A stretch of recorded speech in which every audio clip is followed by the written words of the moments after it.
This is the second day of this September 2023 two-day session, and we'll resume Mindfulness in Plain English by Bhante Gunaratana. Chapter 10, Dealing with Problems. You're going to run into problems in your meditation. Everybody does. It's one of the things I love about these writers who've really walked the walk. They don't sugarcoat it. You know, every once in a while I'll come across an ad, maybe in a certain Buddhist magazine, enlightenment in a weekend, or 5 easy steps, and it's just, try not to get too irritated by it, but just there's something about just laying it out as it is and just saying it. You know, it's not easy doing this, but it's so vastly rewarding if you stick with it.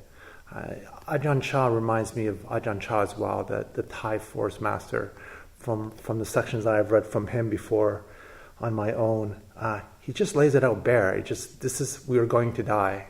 This is how it is. So back to Bhante Gunaratana. You're going to run into problems in your meditation. Everybody does. Problems come in all shapes and sizes, and the only thing you can be absolutely certain about it is that you will have some. The main trick in dealing with obstacles is to adopt the right attitude. Difficulties are an integral part of your practice. They aren't something to be avoided. They are to be used. They provide invaluable opportunities for learning. There's that word again. I think of those Chinese characters, wei ji. A wei being crisis, and then ji is opportunity. So don't look at your obstacles. Take that as a perspective, an attitude. Don't see your obstacles in your meditation as being a problem. See it as an opportunity. Of course, that's easier said than done. But you know, it's not about a belief. He's not talking about a belief system here. We really are talking about just an attitude, just an approach to our practice. The reason we are all stuck in life's mud is that we ceaselessly run from our problems and after our desires. There it is again. Aversion and desires. Clinging on the one hand and avoiding on the other. Meditation provides us with a laboratory situation in which we can examine this syndrome and devise strategies for dealing with it. The various snags and hassles that arise during meditation are grist for the mill. Grist for the mill, you know, I think that was one of Roshi Kapleau's favorite sayings. He'd probably often mention that in sesshin, especially if people did get snagged down or feeling like they were getting nowhere with their practice.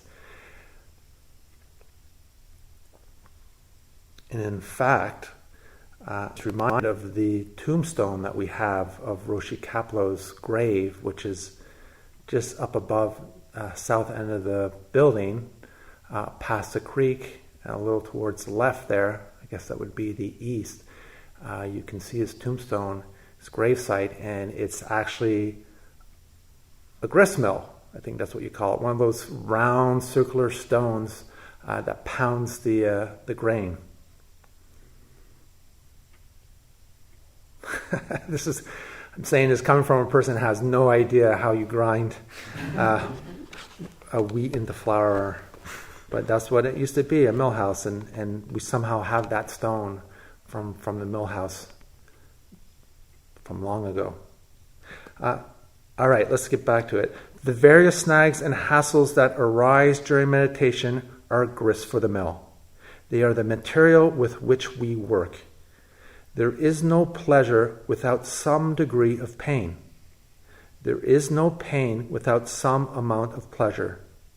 Life is composed of joys and miseries. They go hand in hand. Meditation is no exception. You will experience good times and bad times, ecstasies and fear.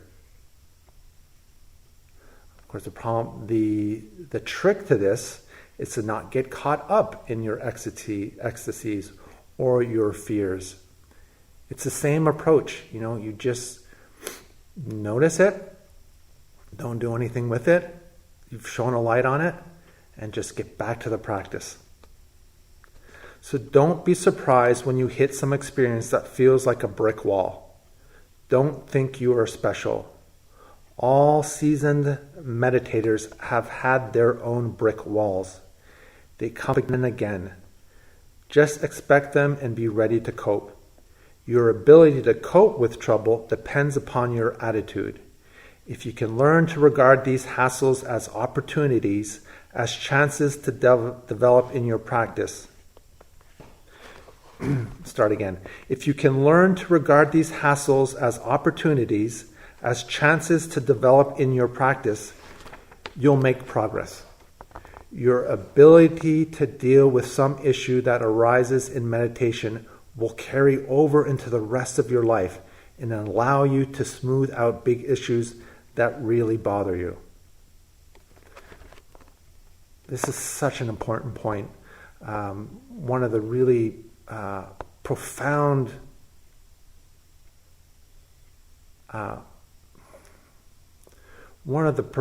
surprises or realizations or insight that one can have from doing long, arduous meditation, such as sesshin, is the working with the pain, and we'll probably be talking about that a little later. But the working with the pain, getting beyond your pain, there is a turning point where you can work with it and you can get beyond with it, and it just doesn't become a problem anymore. And then, lo and behold, that translates itself into our daily life. We're not so averse to conflict if conflict arises with someone. We're not so averse to doing something, saying something that might be painful to the other person, that they need to hear that feedback because it's part of Zen training. Or having a difficult conversation with your partner. We're not so averse to, a smaller example, but we're not so much averse to doing something we don't want to do, but we need to do. Everything is grist for the mill.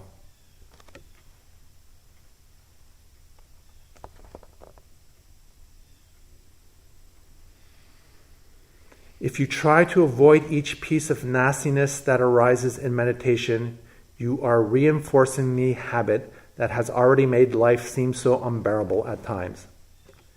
It is essential to learn to confront the less pleasant aspects of existence.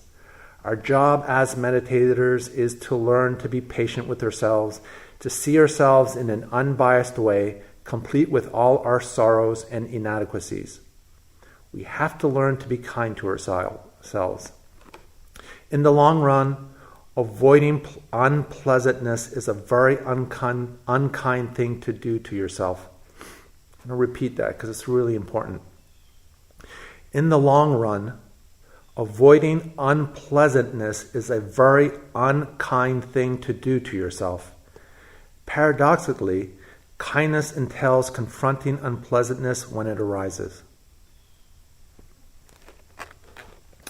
One popular human strategy for dealing with difficulty is autosuggestion. When something nasty pops up, you convince yourself it is not there, or you convince yourself it is pleasant rather than unpleasant. The Buddha's tactic is quite the reverse. Rather than hide it or disguise it, the Buddha's teaching urges you to examine it to depth. Buddhism advises you not to implant feelings that you don't really have, or avoid feelings that you do have. Kind of reminds me when I first showed up at the center, and I was off of staff for a while, and I was a librarian at some of the local libraries, so I could pay off my student loans. And anyway, there was one of those, I don't know what you call them, like sessions Had nothing to do with the library. It was just kind of like a learning experience. And so we had a local woman come in. I can't remember the name. She probably had a small not-for-profit organization, or anyway, she was a consultant. And her whole talk was all about positive thinking, using positive thoughts and feelings. And even at that early stage of my Zen practice, I could sense that that's not the way to reality. That's not the way to being happy, just by having positive thoughts or feelings. And there's something deeper. There's getting beyond the thoughts, getting beyond the feelings, and not suppressing your feelings, but experiencing your feelings. And it's something through long Zen practice. The feelings arise, they're there for a while, and they subside. And we don't get so caught up in those, that turbulent, emotional, turbulence, all that emotional turbulence that might arise through our long days of practice, or long years of practice. Meant days of sesshin.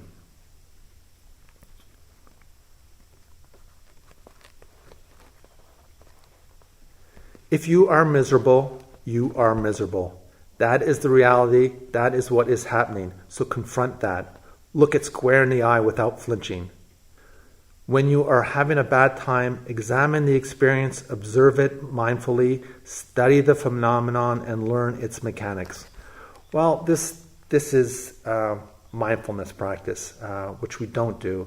And which, by the way, I meant to say that a lot of times when I'm reading from this book, he'll use the word mindfulness, and I just substitute the word mindfulness for Zazen when it works, when it applies to our practice.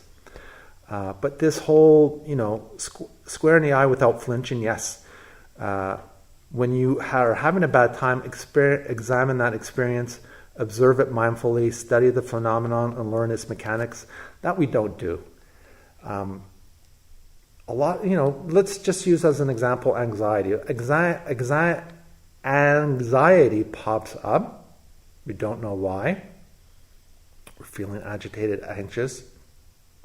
It doesn't really matter why we feel anxious, although that also might pop up. We might have some, fear of a fear in the future. Am I going to make it through this round? Or so we might know why, or we might not. But the anxiety arises. We're not analyzing the anxiety. We're not trying to figure it out. All we're doing is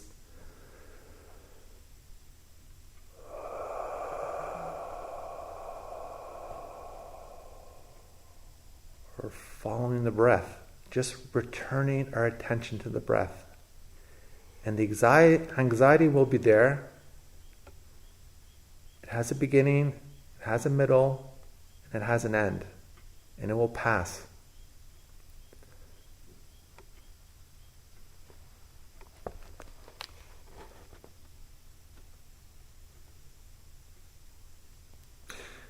This point is essential, but it is one of the least understood aspects of Buddhist philosophy.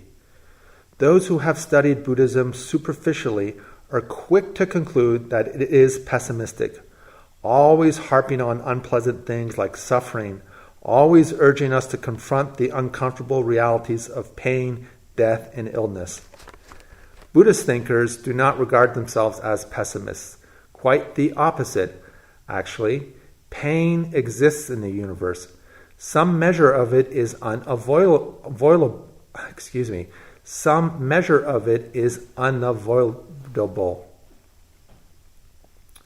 Learning to deal with it is not pessimism, but a very pragmatic form of optimism. Yeah, always remember, I remember when I first started reading about Buddhism, you get that impression, the Four Noble Truths. First one is life is suffering, or life is dukkha, unsatisfactory. But always remember there's the third Noble Truth, which is there is a way out.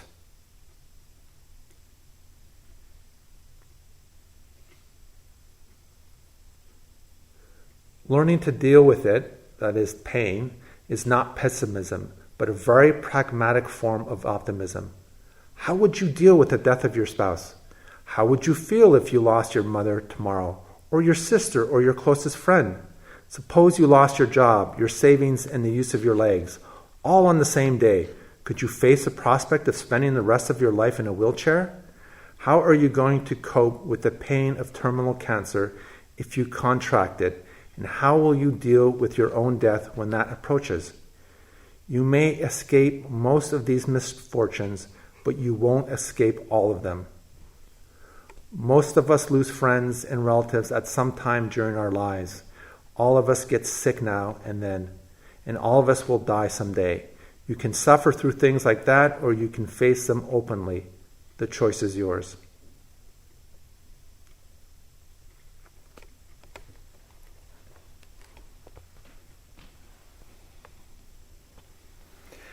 Pain is inevitable. Suffering is not. Pain and suffering are two different animals.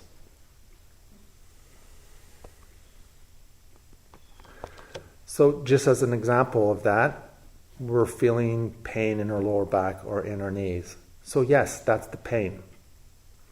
The suffering is the pain on top of the pain. We're thinking about the pain, or we're trying to get out of the pain, or we're trying to suppress the pain. That's the suffering side of it. And that's the learning. That's such a great learning tool when we bring it out into our daily lives, to not put the suffering, not put the pain on top of the pain.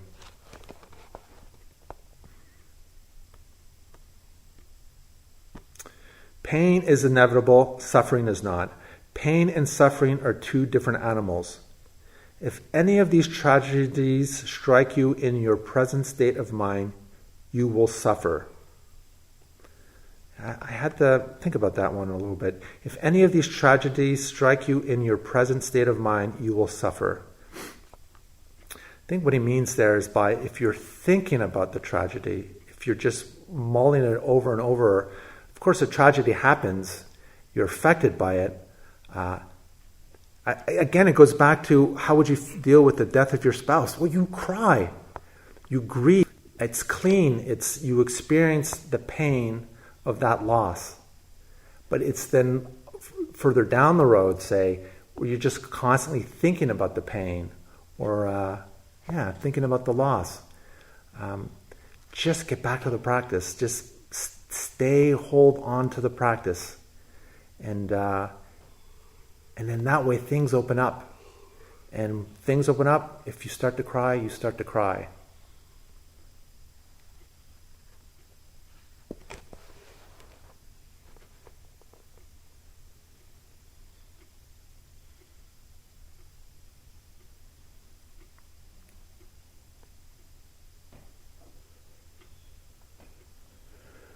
A bit of time spent in learning alternatives to those habit patterns is time well invested. Most human beings spend all their energies devising ways to increase their pleasure and decrease their pain. Buddhism does not advise that you cease this activity altogether. Money and security are fine. Pain should be avoided whenever possible. Nobody is telling you to give away every possession or seek out needless pain. But Buddhism does advise you to invest time and energy in learning to deal with unpleasantness, because some pain is unavoidable. When you see a truck bearing down on you, by all means jump out of the way. But spend some time in meditation too. Learning to deal with discomfort is the only way you'll be ready to handle the truck you didn't see. Problems will arise in your practice.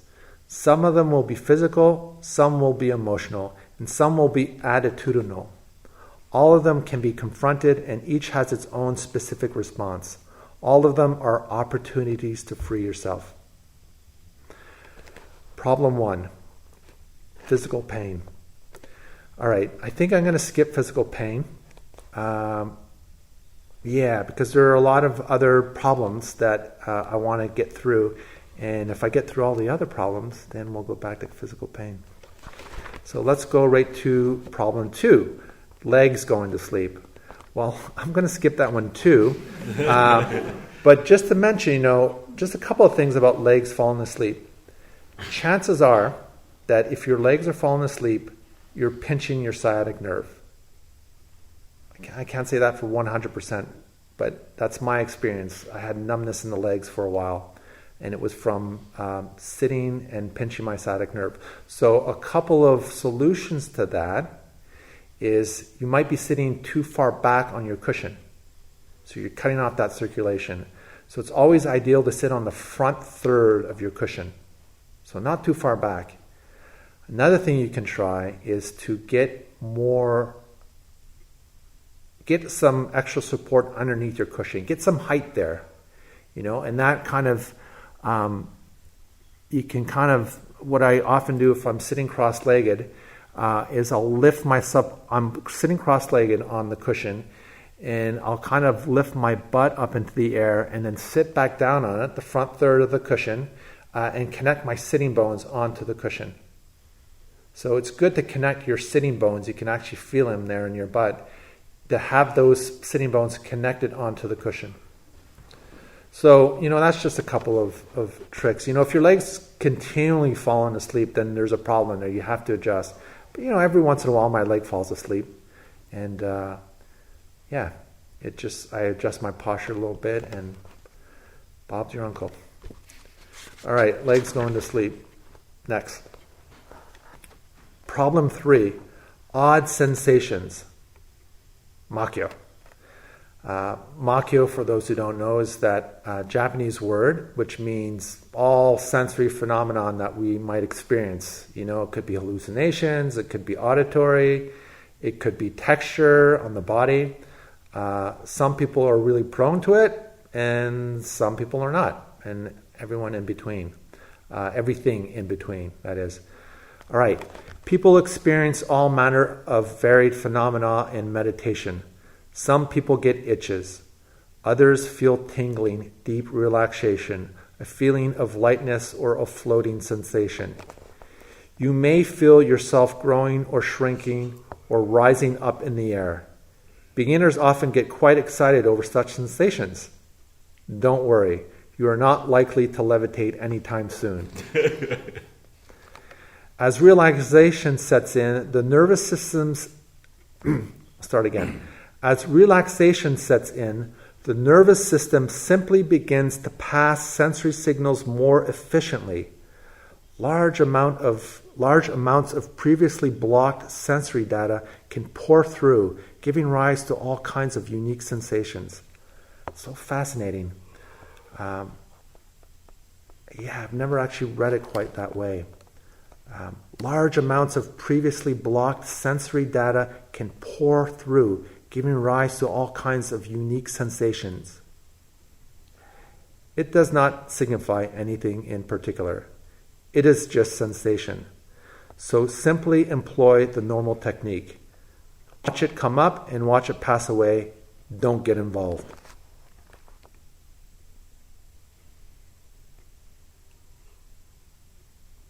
Problem 4, drowsiness. We're going to skip that one too. Everyone, especially at the start of Sesshin, whether it's a 2-day or 4-day, 7-day, everyone will struggle with drowsiness, even in just a normal daily round. So, just a couple of tricks. Get the eyes wide open, get light into the eyes. Another just trick that came up to me just actually today is just remember to straighten that back. You don't want to be straight like a Marine, but just feel the chest. You can have the chest go up a little bit. You can feel the spine kind of expand. That generates energy. It does. Even that just small thing can help if you're really struggling with drowsiness. So eyes open, straighten that back. The other trick might help is the chin. Always picture your chin as a drawer, and you're pushing a drawer in. Get the head nice and straight. I really struggled with that in my early years. My head was always sticking out. I was just so stuck in my head. And the monitors and Roshi compassionately just kept at it, kept adjusting my head. And I did notice a difference. I was less stuck in thought. now that my head was nice and aligned, and it probably helped with drowsiness. So those are just a couple of pointers. Problem 5, inability to concentrate. I'm sure no one struggled with that one. An overactive, jumping attention is something that everybody experiences from time to time. It is generally handled by the techniques presented in the chapter on distractions. You should also be informed, however, that there are certain external factors that contribute to this phenomenon, and these are best handled by simple adjustments in your schedule. Mental images are powerful entities. They can remain in the mind for long periods. All of the storytelling arts are direct manipulation of such material, and if the writer has done her job well, the characters and images presented will have a powerful and lingering effect on the mind. If you have been to the best movie of the year, the meditation that follows is going to be full of these images. If you are halfway through the scariest horror novel you ever read, your meditation is going to be full of monsters. So switch the order of events. Do your meditation first, then read and go to the movies. This is kind of... I have a feeling this is more than once that I've come across him mentioning movies. So I have a feeling that the Arbante here is quite the movie-going, which is, it's nice to hear. You know, it kind of humanizes. Sometimes we have a tendency to idolize and put these teachers on a pedestal. And, well, it reminds me, Roshi mentioned to me one time, he's no hater of movies, let me tell you. Once in a while we'll talk about movies, and he happened to mention to me that the Dalai Lama really enjoyed watching movies, which brings back this other memory that I'll just mention quickly. One of the first people that from our center that went to Japan to train at Bukokuji. This is the small temple in Obama, Japan, where Tongan Roshi taught for decades. On their spare time, they did one time, the two of them, Tongan Roshi and I believe it was John Sheldon, went to go see a movie. And John Sheldon was like, it was like the most saccharine, sentimental story I'd ever seen. But lo and behold, he looks next to Tongan Roshi, and there he is with tears in his eyes.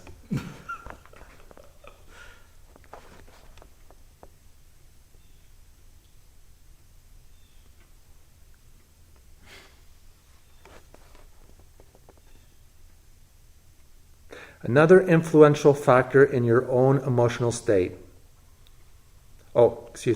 Another influential factor is your own emotional state. If there is some real conflict in your life, that agitation will carry over into meditation. Try to resolve your immediate daily conflicts before meditation when you can. Your life will run more smoothly, and you won't be pondering uselessly in your practice. But don't use this advice as a way to avoid meditation. Sometimes you can't resolve every issue before you sit. Just go ahead and sit anyway. Use your meditation to let go of all the egocentric attitudes that keep you trapped within your own limited viewpoint. Your problems will resolve much more easily thereafter. And then there are those days when it seems that the mind will never rest, but you can't locate any apparent cause. That's okay. We're not looking for causes. If your mind is active, your mind is active. If the wheels are just spinning, the wheels are just spinning. Don't believe in them. Don't get caught up in them. It's just always returning to the practice, returning to the inhalation and exhalation, returning to the koan. It's kind of like cutting the circuits off. Just get right back to it.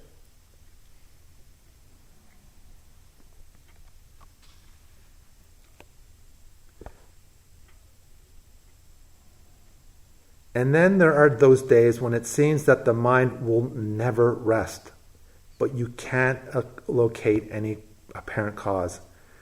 Remember the cyclic alternation we spoke of earlier. Meditation goes in cycles. You have good days and you have bad days.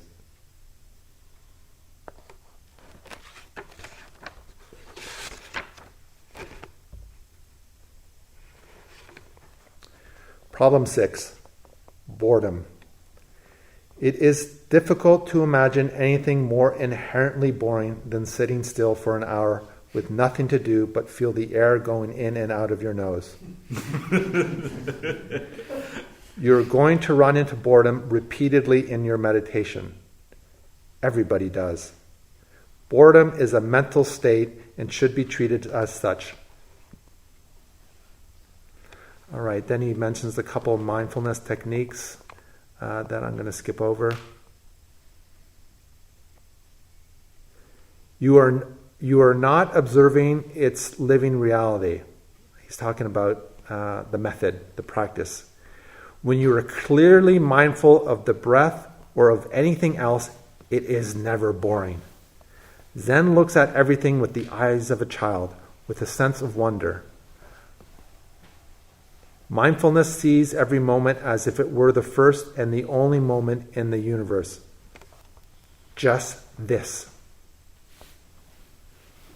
So look again. Problem 7, fear. States of fear sometimes arise during meditation for no discernible reason. It is a common phenomenon and there can be a number of causes. You may be experiencing the effect of something repressed long ago. Remember, thoughts arise first in the unconscious. The emotional contents of a thought complex often leak through into your conscious awareness long before the thought itself surfaces. Again, the emotional contents of a thought complex often leak through into your conscious awareness long before the thought itself surfaces. So there's an example of, say anxiety popping up and you don't know why, but then eventually the cause does pop up and you do understand why you're feeling so anxious. If you sit through the fear, the memory itself may bubble up to a point where you can endure it. Or you may be dealing directly with the fear that we all fear of the unknown.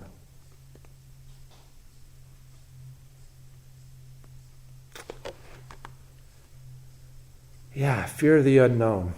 That's the sheen right there. Or not fear of the unknown, entering into the unknown. We don't know what's going to pop up.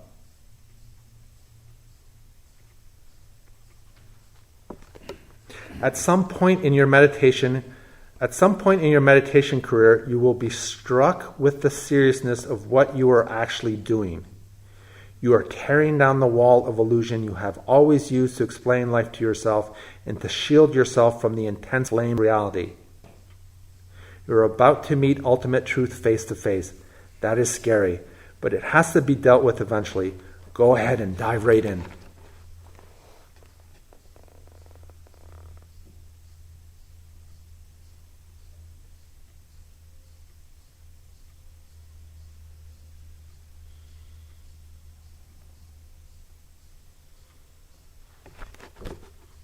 A third possibility, the fear that you are feeling may be self-generated. It may be arising out of unskillful concentration. You may have set an unconscious program to, quote, examine what comes up. Thus, when a frightening fantasy arises, concentration locks onto it, and the fantasy feeds on the energy of your attention and grows. The real problem here is that mindfulness is weak. All right, let's just go back to that. Thus, when a frightening fantasy arises, concentration locks onto it, and the fantasy feeds on the energy of your attention and grows. All right, so something comes up. I mentioned earlier, with everything that arises, there is a beginning and a middle and an end. But it does end. Of course it ends. Everything is impermanent. Everything changes constantly, moment to moment. So the middle part of whatever is popping up, that's really where we have agency. That's where we really have a choice. on how long that middle part will be. So just get back to mu. Just get back to what? Just return over and over again, and that middle just gets shorter and shorter. And, the thoughts might be there, the image might still be there, but I remember my early days as Sesshin, doing yaza, and these images would appear. So I was susceptible a little bit to Makyo, especially if I was sitting late into the night. And when those images appeared, I'm like, all right, just go to bed. That's another solution. Just going to bed. If you're really struggling, yaza, it's an interesting thing about yaza. It really is an experiment. For some people, sitting right after the evening sitting can be really effective. Sometimes going to bed right away and then getting up early, but get up early and do yaza then. For others, that really works. It really depends on, I know I've mentioned this before, but I'll say it again. One of the few times I really got angry at Roshi was I was in Doksan, and I was really pushing the envelope with yaza. I was really staying up late, and I was still trying to, I guess I was just working with it, still trying to figure out what works best for me. And I was just demanding to him, maybe you could hear it in the tone of my voice, but I just want to know how much sleep I should get. He was just there, shrugged his shoulders. You just got to figure that out for yourself. Went out there fuming. But you really do have to figure it out for yourself. Some people don't do any yaza. They do this yaza during the day. During all the breaks, they're continually sitting. That works too. But it is always a good idea to at least try to at least try, experiment, see what works. Because we all have our own body rhythms, There's that absolute and relative there. Yes, there is this absolute. There is this, we all share this Buddha mind, this original, unborn Buddha mind. But, we have differences. And it's the same thing with our body rhythms, For some people, like I said earlier, do yaza right after the formal sittings at night. That really works for me. And then by midnight, 11 o'clock, it gets harder, So then I go to sleep. But it's this trying it out.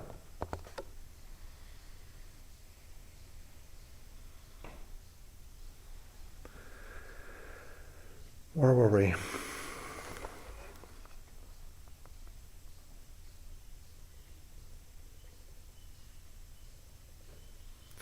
Okay, yeah, I do want to find my place because this is some good stuff here.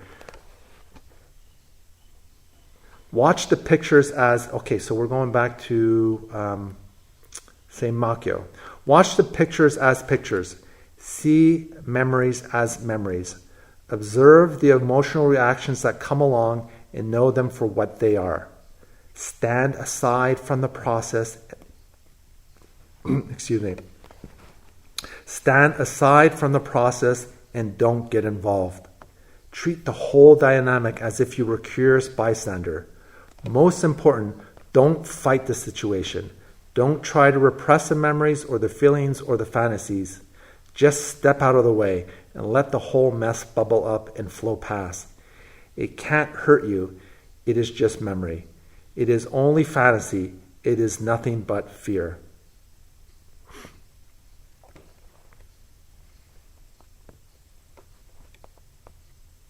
When you let fear run its course in the arena of conscious attention, it won't sink back into the unconscious.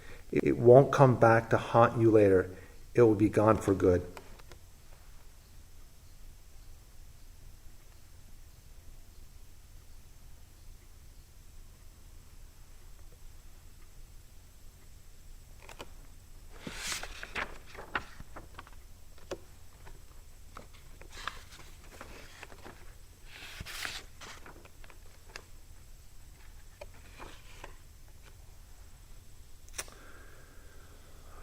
Okay, I think we have time for one more, so I think we'll do problem 9, which is trying too hard.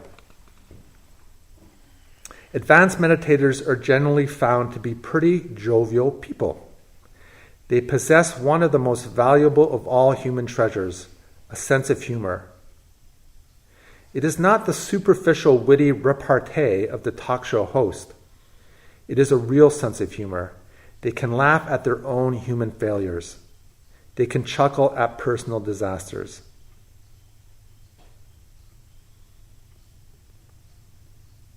Beginners in meditation are often much too serious for their own good.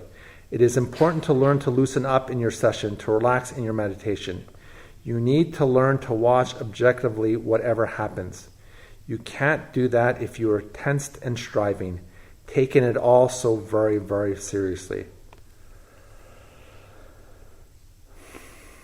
Well, I mean, that's easier said than done. You know, you come to practice, if you're serious, you're serious. You buckle down.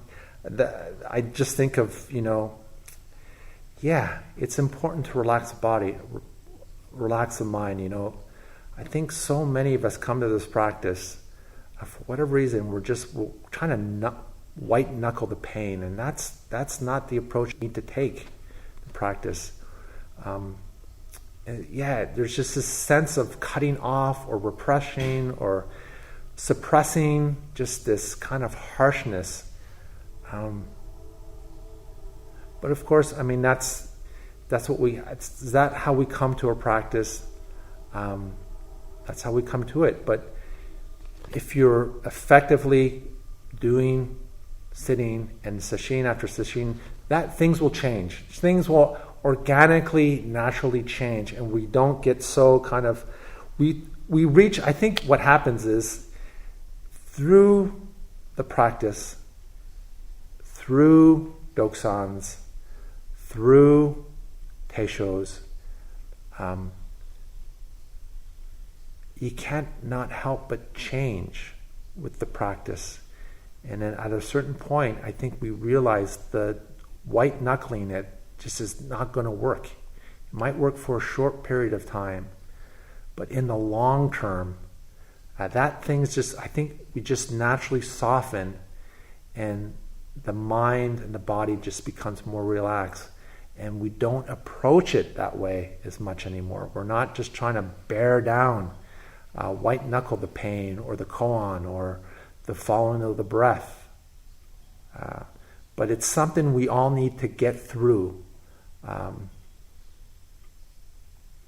It's something we all need to do to get into a different place with our practice.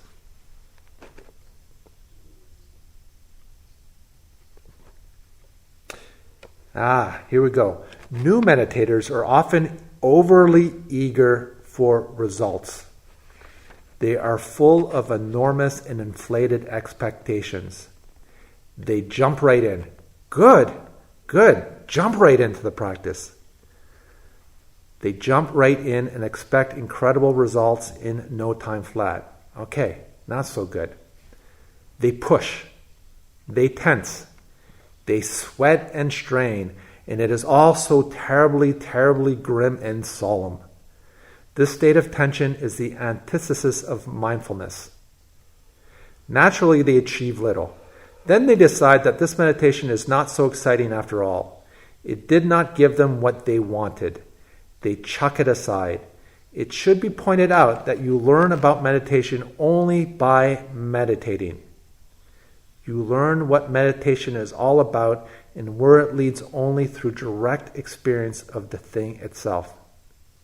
Therefore, the beginner does not know where he is headed because he has developed little sense of where his practice is leading. The novice's expectation is naturally unrealistic and uninformed. Newcomers to meditation expect all the wrong things, and those expectations do not go at all. Say that again. Newcomers to meditation expect all the wrong things, and those expectations do no good at all. They get in the way.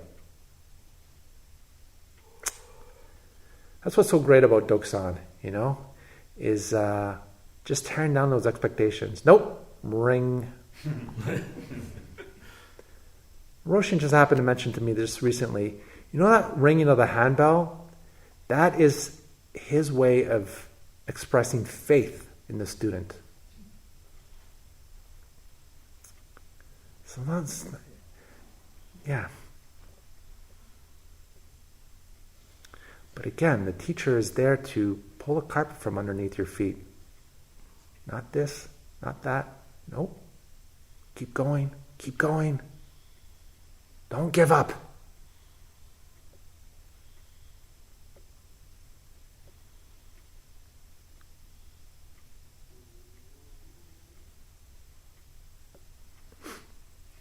Trying too hard leads to rigidity and unhappiness, to guilt and self-condemnation. When you're trying too hard, your effort becomes mechanical, and that defeats mindfulness before it even gets started. You are well advised to drop all that.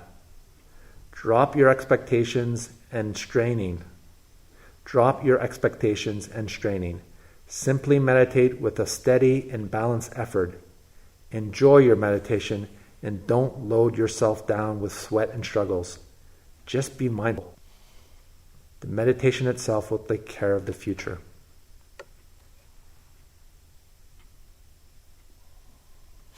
Okay, this is a good place to stop. We'll now recite the 4 vows.